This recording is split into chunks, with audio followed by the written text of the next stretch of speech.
Сәлем баршаңызға. Бүгін біз қазақтың ұлттық тағамдарының бірі құрт көжені дайындайтын боламыз.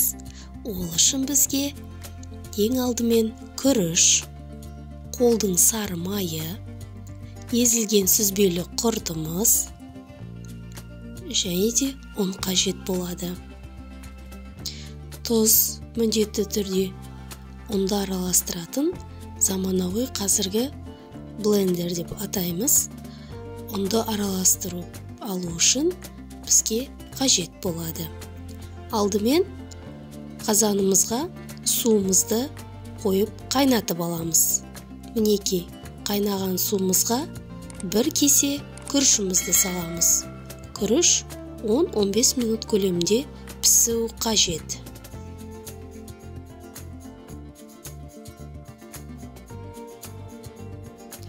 Суымыз қайнап жатқанда осылай сүзбелі құртымызға сәл ғана су құйып, езіп алатын боламыз.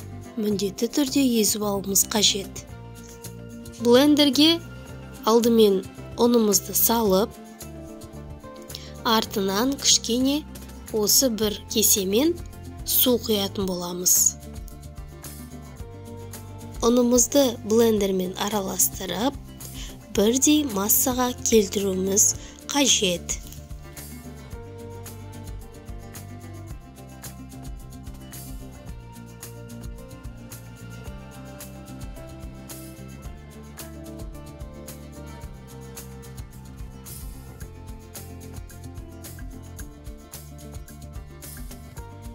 Егер блендер болмаған жағдайда сумен ұнды араластырып, осылай қолмен ессеңіздер болады.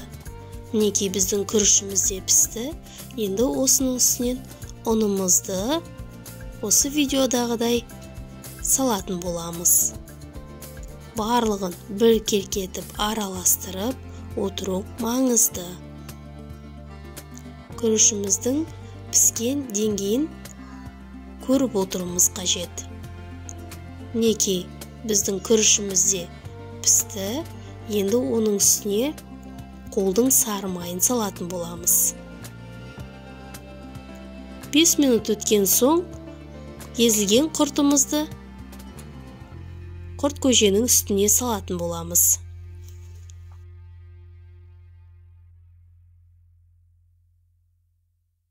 Біздің құрт көжеміз де дайын болды. Жақсылап араластырып, қонақтарымызға ыстық күйінде ұсынған жөн.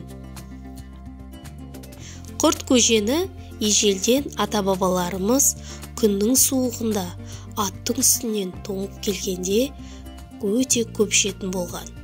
Бұның пайдасы тұмаудан сақтайды, салқыннан сақтайды. Құрт көжеміз дайын болды. Ас болсын.